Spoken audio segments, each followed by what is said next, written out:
Boa tarde a todos, agradeço quem já está aqui conosco no canal da Esmamos para ouvir essa live que tem por objetivo abordar algumas questões relacionadas às recentes alterações do Código Florestal e também na Lei de Parcelamento do Solo Urbano, trazidas pela Lei 14.285 do finalzinho do ano passado. Eu sou Ângela Molim, trabalho na Secretaria de Meio Ambiente, Urbanismo e Sustentabilidade como coordenadora da área jurídica, da assessoria técnica, desde 2019. Sou advogada e formada pela Unicinos, doutora em Direito, com ênfase em Direito Ambiental, e professora da Universidade Luterana do Brasil nas áreas de Direito Público. Fico muito honrada com a participação das pessoas que estão aqui nos acompanhando. Esse é um tema que é de muito interesse da nossa comunidade aqui interna da Secretaria, e a partir, então, dos próprios colegas que me provocaram para que conversasse um pouquinho sobre essa alteração recente, nós resolvemos fazer, então, esse momento, né, muito mais no sentido, assim, de trazer a notícia da lei, das alterações, e também deixar aí algumas reflexões para que a gente possa ir começando a pensar, né, de como nós vamos aplicar aqui no município de Porto Alegre essa alteração que envolve as áreas urbanas consolidadas, né, em áreas de APP. Então, eu vou fazer uma projeção de um material que eu preparei, e já de antemão quero agradecer minha colega Kelly, aqui da assessoria técnica, que auxiliou na formatação desse material, para que ele também ficasse mais visível, claro e objetivo para todos que nos acompanham aqui.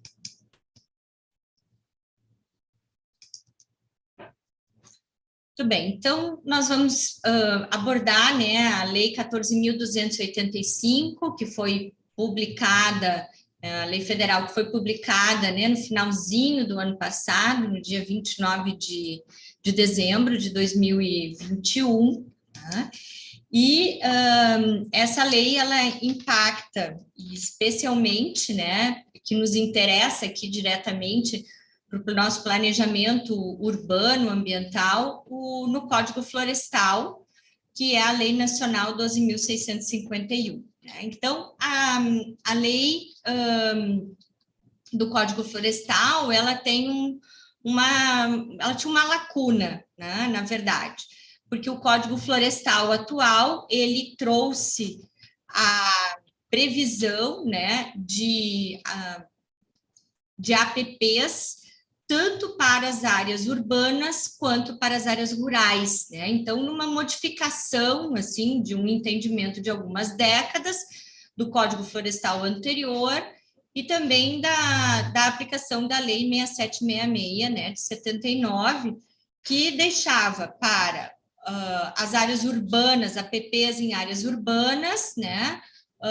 uma legislação, né, uma disciplina, e o Código Florestal para as APPs rurais, né, em zonas rurais, a aplicação do Código Florestal. Quando o Código Florestal é modificado, efetivamente nós temos uma alteração, né, com a unificação de uma legislação para as APPs envolvendo áreas urbanas e rurais, né? E, nesse sentido, os municípios, especialmente, tiveram um grande problema, né? Porque muitas das situações envolvendo as áreas de preservação permanente na zona urbana não se conseguia atender aquelas metragens, né? Aquelas diretrizes previstas no Código Florestal atual. E tivemos, né, inúmeras decisões judiciais que impactavam nesse sentido os municípios, que passaram, né, a ter que desfazer situações que estavam consolidadas, inclusive regulares, porque aprovadas em um momento legislativo, né, diferente. E essa lei, então, nacional 14.285, ela é praticamente uma reação, né, legislativa a uma decisão, a inúmeras decisões do Superior Tribunal de Justiça, né, e que gerou o tema 1010 no STJ, de que, na vigência do novo Código Florestal, né, que é o código atual, já não é tão novo assim, né, a extensão não edificável nas áreas de preservação permanente de qualquer curso d'água, perene ou intermitente, né, em trechos caracterizados como área urbana consolidada, deve respeitar, né, ou deveria respeitar o que estava disciplinado no artigo 4º, então, efetivamente, do Código Florestal. Ou seja, né, as áreas de preservação permanente nas zonas urbanas, né, ainda que áreas consolidadas, devem, né, nos cursos d'água, falando de APPs de curso d'água, devem observar, né, efetivamente o que o Código Florestal prevê em termos de extensões, né? E, obviamente, que isso muitas vezes era bastante difícil, gerando em várias e diversas interpretações, né? Nós aqui em Porto Alegre temos um parecer da nossa procuradora queridíssima, né, doutora Eleonora, que exatamente fez um estudo, né, a respeito disso em relação a toda a região, né, da Avenida Ipiranga, que tem um curso d'água e que temos edificações ali a muito menos de 30 metros, né? Então, alguns entendimentos vinham sendo já construídos, né, pelas áreas jurídicas especialmente, mas o STJ veio com essa decisão, né, que virou tema, inclusive, muito forte, muito contundente, no sentido de que não se poderia admitir outras metragens, né, que não fossem nas APPs de curso d'água, né, aquelas previstas no Código Florestal. Então, dadas as pressões, né, de muitos setores, obviamente, econômicos, né, enfim, de muitos interesses, inclusive dos próprios municípios, que se viram numa situação muito difícil diante desse entendimento, né, houve, então, essa lei fazendo alterações, né, no Código Florestal e em outras legislações, né? Então, o objeto da Lei 14.285, ou da alteração, né, o objeto são as faixas marginais de APP, né, de curso d'água, nas zonas urbanas reconhecidas como áreas urbanas consolidadas. Mas como é que nós chegamos a esse conceito, né? E esse reconhecimento de que determinadas áreas urbanas numa cidade, né, num município, são áreas urbanas consolidadas. Então, essa construção a gente precisa também fazer, né? Então, além do Código Florestal, que foi impactado com alterações pela Lei 14.285, nós também temos a Lei 11.952, que trata da regularização fundiária em terras da União no âmbito da Amazônia Legal, tá?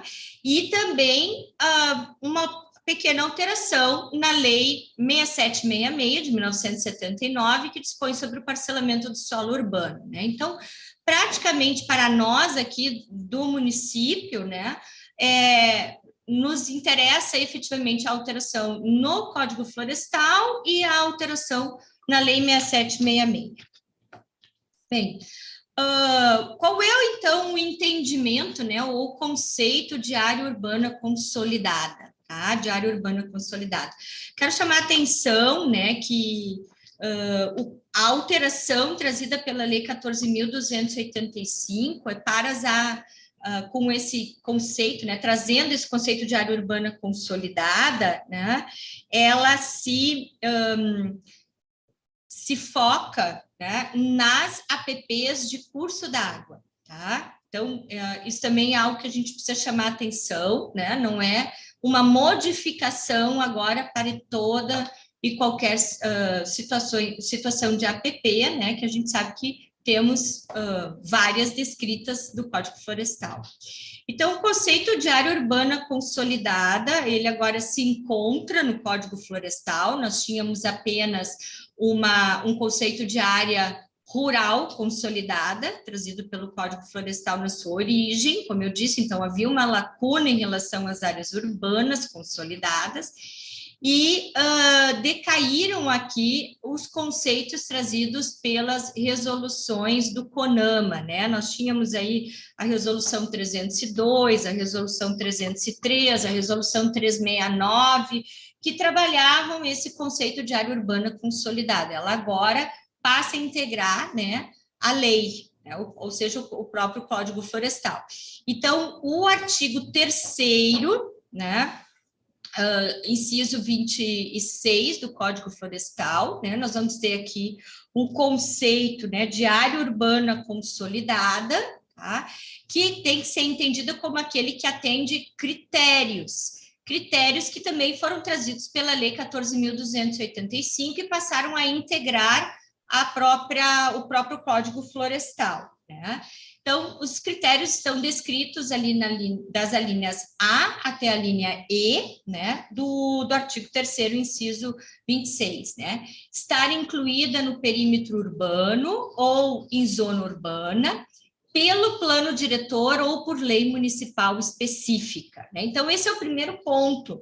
A área em questão, ela tem que estar, né, delimitada dentro, né, do perímetro urbano definido no plano diretor ou na lei que define o perímetro urbano, né? Que é o caso de alguns municípios menores, né? Tem que dispor de um sistema viário já implantado, né? Estar organizada em quadras e lotes predominantemente edificados, então, justamente para mostrar, né, que ali já existe uma cidade em funcionamento.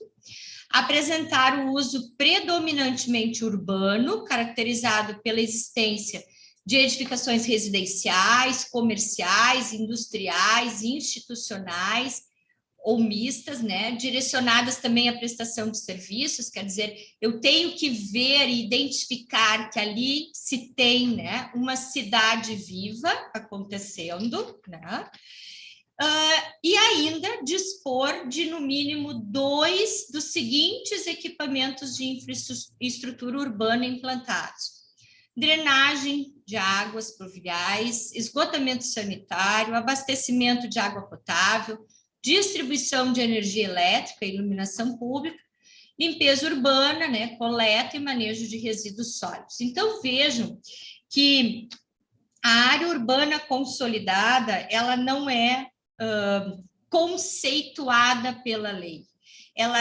A lei traz critérios para que se identifique uma área urbana consolidada, né? Então, ela traz uma gama de critérios, não fugindo muito do que as resoluções CONAMAs anteriormente estabeleciam, né? Mas são critérios que precisam ser verificados, apurados e que demonstram a presença de uma cidade, né?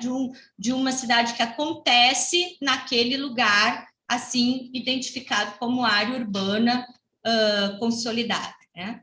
Bom, diante disso, a pergunta que eu acho que todo mundo se faz, né, é como o município vai proceder para definir as suas áreas urbanas consolidadas, né, se ele pretender adotar faixas marginais que sejam distintas daquelas previstas no Código Florestal, quando se tratar de APP de curso d'água, natural, perene ou intermitente, né? Então, a gente tem que partir do pressuposto de que a alteração agora no Código Florestal, essa primeira alteração que eu estou abordando aqui, ela trouxe, né, a possibilidade de um município definir, né, áreas urbanas consolidadas, né, identificar essas áreas urbanas consolidadas, estabelecendo faixas marginais de APP de curso d'água, é bem importante dizer isso, né? Estabelecendo faixas marginais distintas daquelas previstas no Código Florestal. Enquanto o município não fizer isso, né, estamos aqui na vigência do Código Florestal. Tá? Como é que vamos proceder? Então, a própria Lei 14.285 trouxe, né, qual é o procedimento que tem que ser adotado para isso. Então, lá no artigo 4º, inciso 1, tá? Ouvido o Conselho Municipal de Meio Ambiente, então nós vamos ter aqui uma participação da sociedade através do Conselho, no nosso caso aqui de Porto Alegre, através do COMAN, né? Tem que ser estabelecido no plano diretor ou na lei municipal que estabelece, pode ser uma lei municipal própria, mas também o plano diretor, as faixas marginais distintas, né, que devem observar o seguinte, tá? Não ocupação de áreas com risco de desastres, observância de diretrizes de planos de recursos hídricos, né, plano de bacia, drenagem, saneamento básico, né, se o município tiver, e a previsão de que as atividades ou os empreendimentos a serem instalados nas áreas de preservação permanente urbanas devem observar casos de utilidade pública, interesse social ou baixo impacto ambiental fixados, né, na própria lei, ou seja, no próprio Código Florestal. Tá? Então, essas situações que devem ser observadas para que se possa definir essas faixas distintas do Código Florestal, né, para as áreas urbanas consolidadas, primeiro elas vão ter que fazer uma análise de presença ou não de risco de desastres, né? Nós temos lá desastres naturais, desastres antropogênicos, né? E é necessário que se estabeleça onde há o risco de desastre e, portanto, estas áreas não poderão ser ocupadas, né? Tem que se observar os planos, então, de recursos hídricos, né? Plano de bacia, plano de drenagem, o plano de saneamento básico. Nós sabemos agora, estamos num período de estiagem, né, no Rio Grande do Sul, mas nós sabemos que uma das situações que mais também assolam os municípios, né, com frequência e que causam perdas, muitas vezes imensuráveis, são, né, as enchentes, né, essas situações, então, muito importante a questão dos recursos hídricos aliada à questão dos desastres, e também porque nós temos cada vez mais a escassez de água, né, que é um bem finito, e que precisa ser mantido. Então, é necessário observar-se os planos de recursos hídricos, de bacia, enfim, justamente porque nós também temos que manter quantidade e qualidade da nossa água, e para isso nós precisamos de áreas, muitas vezes próximas, né, de matas ciliares, enfim, e áreas próximas a cursos d'água não ocupados, né, para que possa se manter também essa questão da qualidade e da quantidade dos recursos hídricos, né? E a lei aqui, né, seguindo já o parâmetro que o próprio Código Florestal traz, né, dos casos de intervenção, de possibilidade de intervenção nas áreas de preservação permanente, que estão previstos lá no artigo 8º do Código Florestal, o código aqui, né, a lei aqui incluiu no código, olha, a possibilidade, desde que o uso dessas áreas, né, com faixas menores daquelas do próprio Código Florestal, sejam destinados à utilidade pública, interesse social ou baixo impacto ambiental, que estão todas estabelecidas ali no artigo 3º do Código, que nesse ponto não se modificou. Então, é bem importante a gente entender, né, que essa alteração, eu já ouvi, né, alguns colegas comentando, especialmente nas redes sociais, né, foi no apagar das luzes, né, a lei veio, mais um golpe desse governo, né, que busca aí toda hora desmobilizar o meio ambiente, né? Mas vejam que há vários critérios que precisam ser observados, né? Então, não é qualquer área de APP num município que vai poder ser considerado como área urbana consolidada, né? Só aquelas de cursos d'água, Tá? Além disso, né, o uso não é para qualquer coisa, para qualquer situação, ele vai observar o regramento padrão do Código Florestal, né, de intervenção em áreas de APP, tá, que é a utilidade pública, interesse social, baixo impacto ambiental, precisa um planejamento prévio para isso tudo acontecer, né, um planejamento prévio que tem que seguir, então, critérios. O que é utilidade pública, né? Lá no, quais as situações de utilidade pública que autorizam a intervenção, então, em áreas de APP e agora aqui para as áreas urbanas consolidadas de APP de curso d'água, né? Então, a gente vai ter lá no artigo 3º, né, no inciso 8º, das alíneas A até a linha E, atividades de segurança nacional, proteção sanitária, obras de infraestrutura, né, de em vários campos de atuação, atividades e obras de defesa civil, atividades que comprovem e proporcionem melhorias na proteção das funções ambientais, né? Outras atividades similares e que podem aqui ser definidas por ato do chefe do Poder Executivo Federal. Tá? Então, aqui temos uma competência que é exclusiva do chefe do Poder Executivo Federal, ou seja, do presidente da República. Tá? As situações de interesse social, que também estão previstas lá no artigo 3º, inciso 9º, das alíneas A até G, né, do Código Florestal. Então, atividades imprescindíveis à proteção de integridade da vegetação nativa, né, como combate e controle de fogo, tá, erradicação de invasoras, né, exploração agroflorestal sustentável, implantação de infraestrutura pública destinada a esporte, lazer, atividades educacionais, culturais em áreas urbanas e rurais consolidadas, né? Aqui a gente pode pensar em alguma coisa de áreas verdes, nesse sentido, né? Regularização fundiária de assentamentos humanos, implantação de instalações para captação de água, né?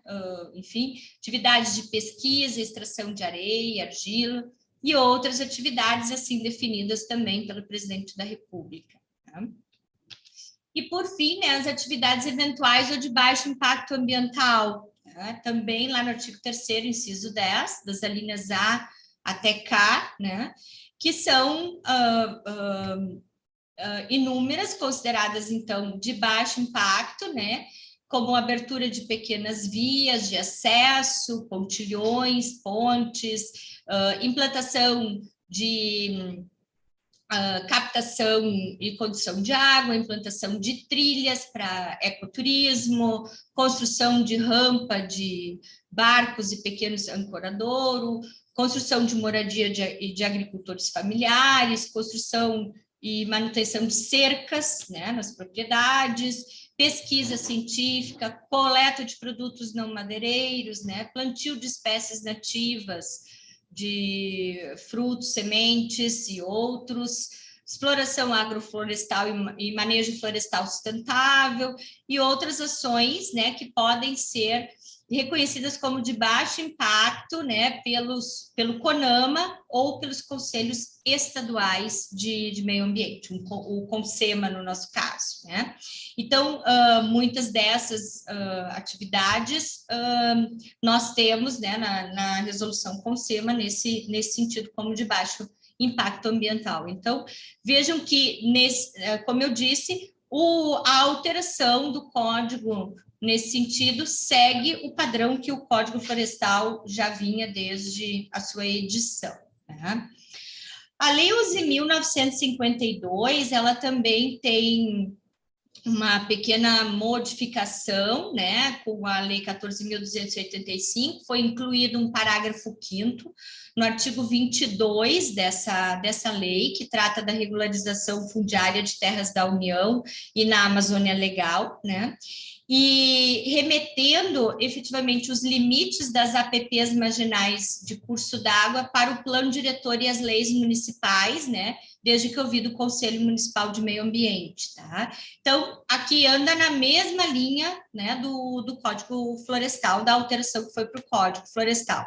Então, a regularização fundiária dessas ocupações em terras da União ou da Amazônia Legal vai observar, né, as áreas urbanas consolidadas, ser definidas pela legislação municipal, caso não tenham sido definidas, onde essas terras se localizam, vão se aplicar aqui, né, as regras do Código Florestal, se uma legislação municipal, naquele caso, incide, né?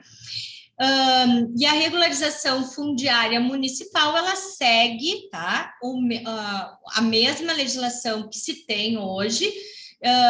No Código Florestal segue os artigos 64 e 65, nada alterou, né?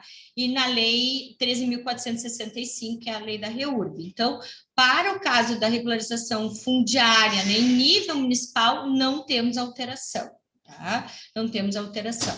Claro que, né, efetivamente, se nós tivermos no município, áreas urbanas consolidadas, definidas, faixas marginais, né, diferentes em lei, né, municipal, enfim, atendendo os critérios, efetivamente é possível que isso impacte, né, na regularização fundiária urbana, tá?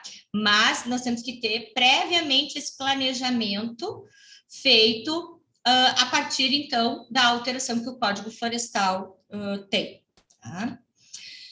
Bom, a terceira lei, né, que foi também alterada pela Lei 14.285, é a Lei 6766, de 1979, a Lei do Parcelamento do Solo, que houve, né, uma alteração no inciso 3A do artigo 4º dessa lei, né, que trata dos requisitos a serem atendidos por loteamentos. Tá? Então, a gente tinha como redação que, né, ao longo das águas correntes e dormentes da faixa de domínio das ferrovias, será obrigatória a reserva de uma faixa não edificável de, no mínimo, 15 metros de cada lado. Então, com a alteração da Lei 14.285, a redação atual, né, ao longo da faixa de domínio de ferrovias, será obrigatória a reserva de uma faixa não edificável, né, no mínimo 15 metros de cada lado. Tá? Então, aqui não temos uma alteração muito profunda, né? Mas a alteração ela se deu em razão da previsão do Código Florestal de que nas zonas urbanas cabe ao município, né, efetivamente essa definição. Então, além do inciso 3A, foi incluído um novo inciso, que é o inciso 3B, no artigo 4º, né, que diz, então, o seguinte: ao longo das águas correntes e dormentes, as áreas de faixas não edificáveis deverão respeitar a lei municipal ou distrital, se refere ao Distrito Federal, que aprovar o instrumento de planejamento territorial e que definir e regulamentar a largura das faixas marginais de cursos d'águas naturais em área urbana consolidada, nos termos da Lei 12.655 de 2012, que é o Código Florestal, com obrigatoriedade de reserva de uma faixa não edificável para cada trecho de margem, indicada em diagnóstico socioambiental elaborado pelo município. Tá? Então, aqui a gente tem uma novidade necessária, né? Por quê? Qual é a relação que a gente faz com o Código Florestal? Então, tá? Os loteamentos, né, conforme o artigo 4º da Lei 6766, os loteamentos deverão observar, né, nas APPs de curso d'água, aquela faixa, né, prevista como não edificável, prevista na lei municipal, tá? Que foi todo aquele planejamento, né, que se fez, tá, antes, lá previsto no Código Florestal. E, uma vez respeitado essa previsão, né, da lei municipal, a lei municipal também vai indicar qual é a faixa não edificável, né, a partir de um diagnóstico socioambiental. Ah, mas o município tem que fazer 2 estudos aqui? Não, não é realizar 2 estudos, né? O município vai fazer um estudo verificando lá as áreas de risco, né? Para poder fixar faixas diversas, distintas do Código Florestal para as APPs em áreas urbanas consolidadas, APPs de curso d'água, ele vai precisar fazer, né, os estudos de que para definir quais são essas faixas, né, ele vai ter que observar as áreas de risco, de riscos de desastre, ele vai ter que observar, né, os planos de recursos hídricos, de drenagem, enfim, né? E também o uso que só pode ser para as áreas de utilidade pública, interesse social, né? Ou baixo impacto, assim definidos pelos conselhos. Então, efetivamente, né? Esses estudos são esse diagnóstico socioambiental a ser elaborado pelo município, né? Então, nós temos aqui um casamento agora entre a Lei 6766 e, né, o Código Florestal com a questão das áreas urbanas consolidadas, porque com a edição do Código lá em 2012, nós tivemos, na verdade, um divórcio entre essas duas legislações, né? E agora, então, a Lei 14.285 busca aproximar, né, trazer aqui um regramento que seja harmônico, né, entre áreas urbanas consolidadas pelo lado do Código Florestal, para as APPs de curso d'água, que são os maiores problemas, né, que os municípios têm, e, efetivamente, a lei de parcelamento do solo urbano. Então, bem importante, né, que a gente faça sempre esse casamento, né, essa leitura conjunta. Tá? Então, algumas conclusões que eu gostaria de deixar aqui, né, não que aqui se encerra a conversa, a gente pode, obviamente, em um outro momento, né, ampliar as reflexões, né? Mas o município pode definir no plano diretor ou em lei específica as faixas marginais de cursos d'água para as áreas de preservação permanente em áreas urbanas consolidadas, observando a presença daqueles requisitos, né, do artigo 3º, inciso 26, que foi agora incluído no Código Florestal, né? Então, há necessidade de se enviar a lei para o Poder Legislativo, né, precedido de uma manifestação do Conselho Municipal de Meio Ambiente, e aqui, né, uma palavra, não me parece se tratar de uma aprovação do Conselho Municipal, né, de Meio Ambiente, tem que ter uma manifestação, ou seja, nós temos que o Conselho pode verificar os estudos, a proposta legislativa, né? Pode entender esses estudos, manifestar aqui os conselheiros que representam a sociedade, né? A participação social aqui nas questões ambientais, manifestarem aqui o seu entendimento, enfim, e isso tudo deve acompanhar, né, o processo que é enviado ao Legislativo para que se dê o conhecimento também, né? O uso desses espaços, né, devem observar regras da lei municipal e aquelas que estão no artigo 4º, né, parágrafo 10 do Código Florestal, ou seja, utilidade pública, interesse social e o baixo impacto, né, atividades de baixo impacto. E as demais situações, né, que envolvem as outras áreas de preservação permanente que são previstas no artigo 4º, dos incisos 2 até o 11 do Código Florestal, não sofreram alterações, tá? Então, não foram ampliados a noção, né, o conceito de área urbana consolidada não foi ampliado para estes espaços, né, e a possibilidade do município legislar sobre faixas de APP diferentes daquelas dispostas no Código Florestal, né? Ela é exclusivamente para as APPs de curso d'água, né? As APPs de curso d'água. Eu acredito que nós vamos ter muitos questionamentos a partir, né, da edição dessa lei e dessas alterações, né?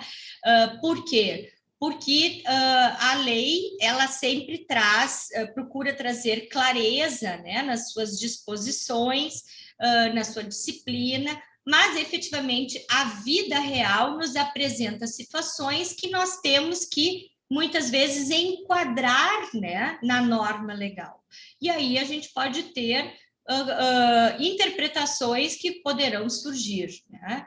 Então, pode acontecer de muitas situações serem ainda definidas, né, ou discutidas, melhor dizendo, no próprio Poder Judiciário, e obviamente que também nós faremos, né, esse é um trabalho que a assessoria técnica também se encarrega, né, aqui na Secretaria de Porto Alegre, de fazer a interpretação, né, legal e amoldar aos casos concretos que vão efetivamente surgir, né? Nós aqui em Porto Alegre estamos num momento bem importante e marcante para a secretaria, elusivo ainda aos 45 anos, né, da nossa secretaria aqui, de termos dois estudos muito importantes que foram contratados, né, em andamento, que é o mapeamento da Mata Atlântica e também das APPs, né, que eu acredito que vai nos dar, né, muito subsídio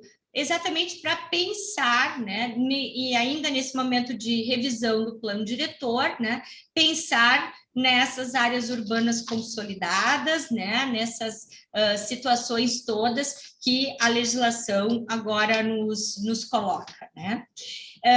Eu ainda gostaria de deixar uma dica, né, pessoal, quando a gente faz a leitura de uma legislação federal, é muito importante, hoje todos nós temos acesso, né, por meio da internet, muito importante a gente fazer a pesquisa num banco de dados confiável, né? Eu sempre sugiro aos meus alunos que pesquisem a legislação federal no site do Planalto, porque ela já vem toda consolidada, né, corretamente, e a gente consegue fazer uma leitura mais sistêmica da legislação e não tão pontual, porque quando a gente faz uma leitura pontual dos dispositivos, às vezes fica faltando um pedaço. Né? Então, numa leitura mais sistêmica, lendo o caput do artigo, né? Mais os incisos, os parágrafos, efetivamente a gente tem uma ideia melhor e consegue entender melhor, né,